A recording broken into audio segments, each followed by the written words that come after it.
everyone, thanks for joining me. I'm going to talk with you today about antibiotic use and resistance.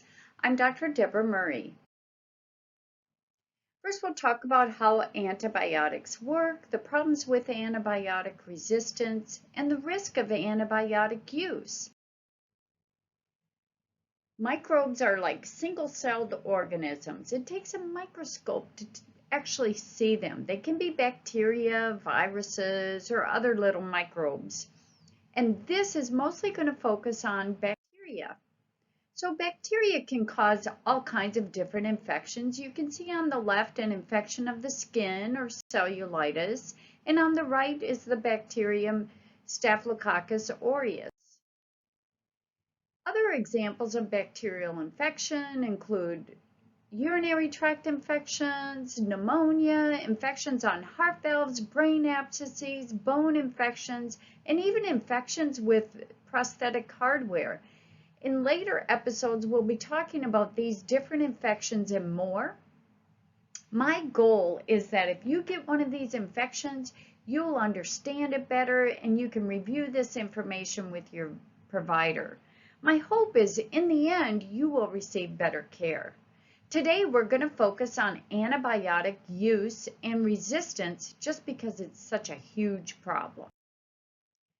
This is showing a strain of resistant, it's a bacteria called Klebsiella pneumoniae. No, I'm not going to quiz you on it, and this shows the susceptibility profile of that bacteria. If it's sensitive, it is virtually killed by the antibiotic, and if it's resistant, it will not. You can see on here, you might not be able to read all of the antibiotics, but the point is 20 antibiotics were tested, and this bacteria is only sensitive to 3 out of those 20 antibiotics. And one of the antibiotics can cause kidney problems and hearing problems. Who wants to use that one? And you know what? This is only one bacteria, but this is happening with many different bacteria. This is happening in the US and all over the world.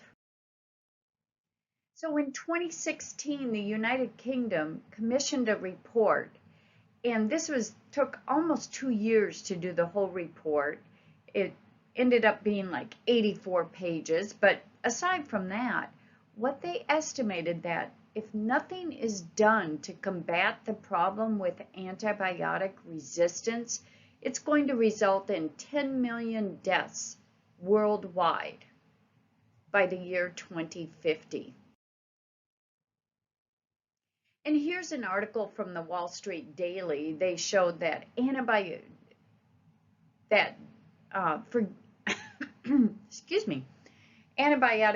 overuse has led to resistance. And here they show, forget ISIS, Obama, Trump, the Clinton, or even Kardashians.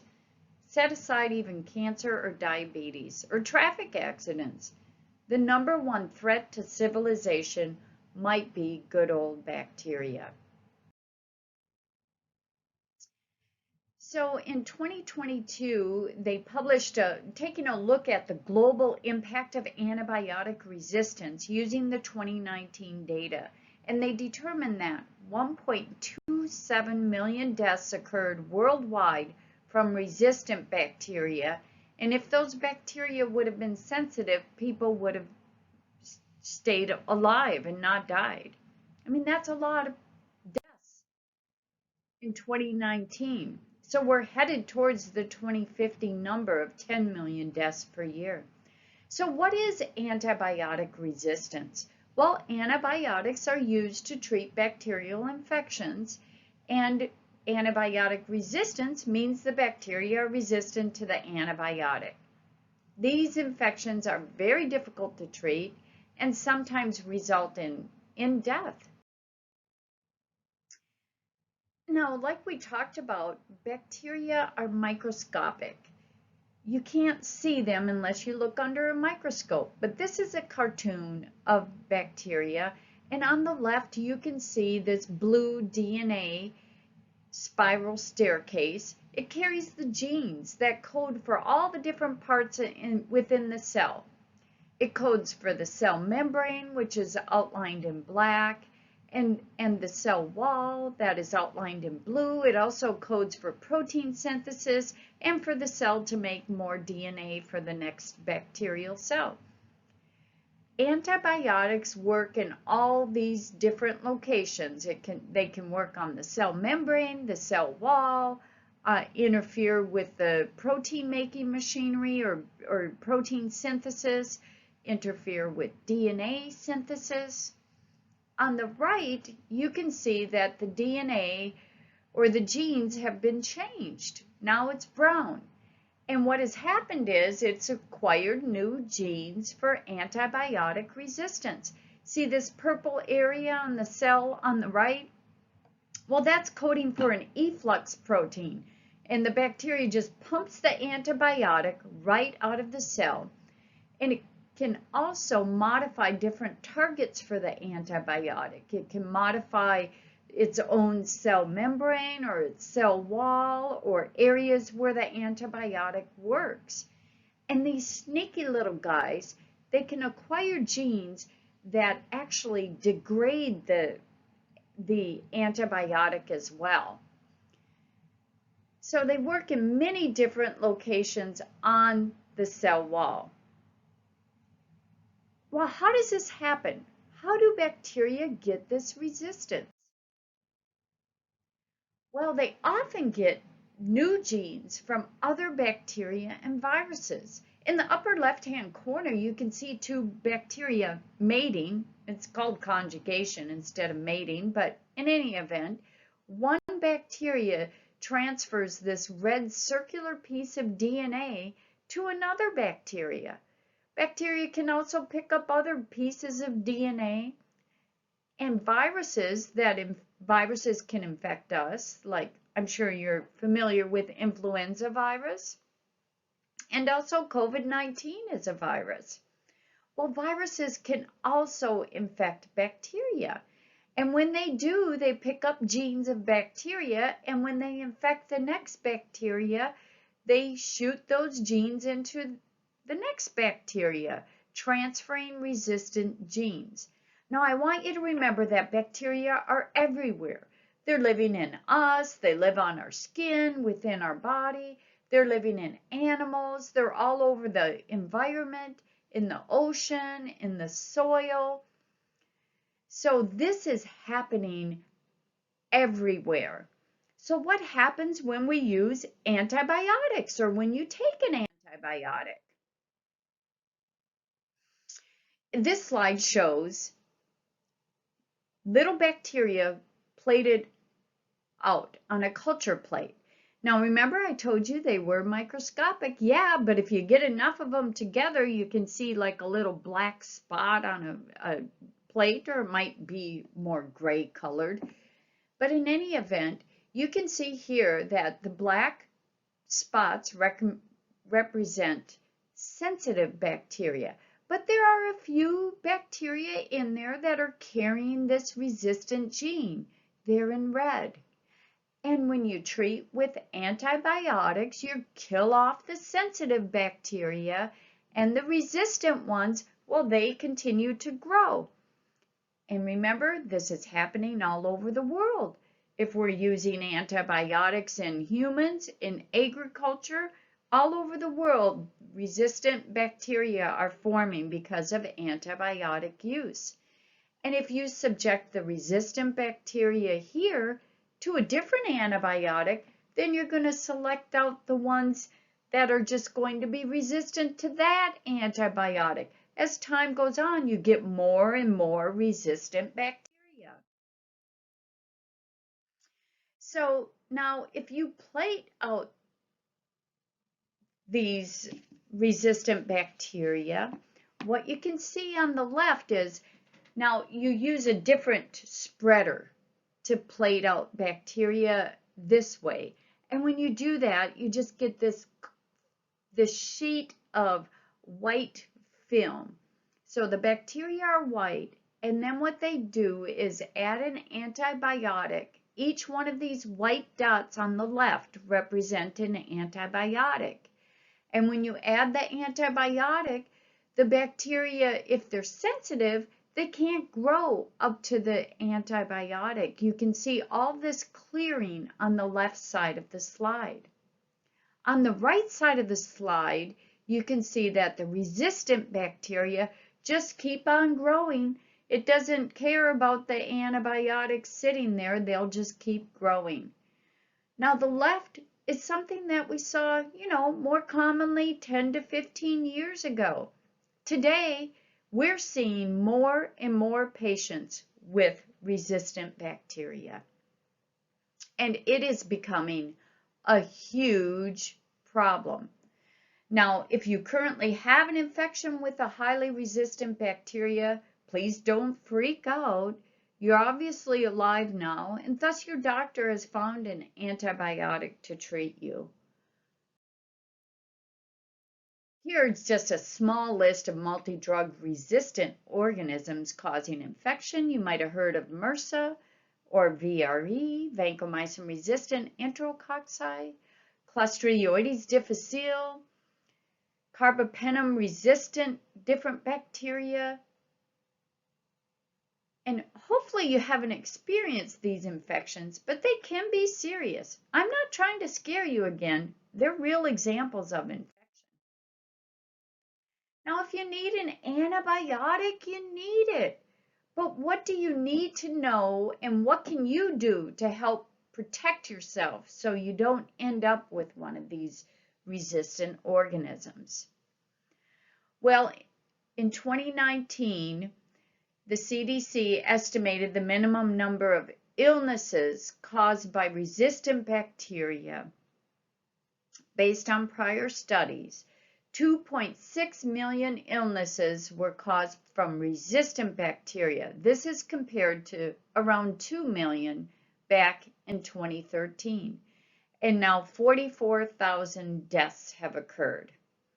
Now remember, I showed you that report. In 2019, worldwide, the number of deaths were 1.3 million. So bacteria live with us on our skin and in our body. What happens when we take an antibiotic? The bacteria sensitive to the antibiotic, well, they're virtually killed. We'll say for the most part. Bacteria resistant to the antibiotic, well, they just keep on multiplying. And the more antibiotic use, the more resistant bacteria you have living with you. If you don't receive any additional antibiotics, it's possible that the sensitive bacteria can reestablish themselves. In fact, I've seen this happen before in patients that have developed a resistant infection, say with E. coli, urinary tract infection. If they've stayed off of antibiotics for a long period of time, they often repopulate with more sensitive bacteria. So the goal is only receive the antibiotics that you need. Now remember, bacteria are sharing DNA, and this is happening all over the world. It's happening with us, it's happening in agriculture, it's happening in the environment. So the more people that have multi-drug resistant organisms, and the more animals that have them, the more we're going to see them all over in the world. So you know what? Antibiotics also kill off good bacteria that live with us. Have you ever taken an antibiotic and ended up with a yeast infection? Like a vaginal yeast infection or in the groin? Or you can get a yeast infection in the mouth. In the mouth it's called thrush. How about a diarrheal illness from antibiotics? Did you know that you can have Clostridioides difficile bacteria that lives in your colon and lives with you? Well, when you take antibiotics, you can have good bacteria that live with this bad one, the C. diff, and you take antibiotics that kill off the good bacteria. And then the C. diff can overmultiply. So this can result in a new infection called a C. diff infection, and those symptoms can be anywhere from mild to very severe. I've seen patients die from C. diff infections. Patients have had to have their colons resected. Now, it's pretty common to have 2 to 4 loose stools every day, or daily when you're on antibiotics. So, C. diff is a tricky thing to diagnose as well, because you don't want to go testing everyone for C. diff because it could just be there living with you. So, in summary, bacteria and microbes are everywhere. They're in humans, animals, and in the environment. We are sharing bacteria, and they're transferred from animals to humans, humans to animals, and be spread in the environment. And I'm not just talking about in the soil, I'm talking about surfaces as well. So bacteria can obtain the resistant genes from each other and even viruses. This is happening everywhere. And there's increasing problems with resistant bacteria across the world. And the more antibiotics we use, the more we are at risk and we develop more and more multi-drug resistant organisms. This is increasing the worldwide population of resistant bacteria, and it's also disrupting the normal bacteria that live with you. Can result in yeast infections and can result in Clostridioides difficile or C. diff like we talked about. So what can we do? Limit the antibiotic use. This means in healthcare and in agriculture. We are educating clinicians and we also need to educate patients. That's why I'm doing this video. Only take antibiotics when it's necessary. Do not give or take antibiotics for a viral infection. We need to prevent infections as well, so we don't need to use the antibiotics. We work hard to prevent hospital-acquired infections, and we need to decrease the spread of bacteria. The number one thing you can do to decrease the spread of bacteria is to wash your hands. And if you're in the hospital, you also want to make sure anybody touching you or anything around you, that they have washed their hands. Hospitals are now required to do what's called antimicrobial stewardship, where we have to ensure the patients are getting the best antibiotic at the correct dose and limited or the best duration. So remember your IQ. Stay informed. Ongoing videos on this channel will help provide you with education regarding different infections, and ask questions. Why am I getting this antibiotic? Do I have a bacterial infection? What is the risk? What is the benefit? Thank you for joining me today, and stay tuned for more infectious disease health topics. Again, I have to tell you, this is for educational purposes only. Please consult your healthcare provider for guidance specific to your case. Thank you.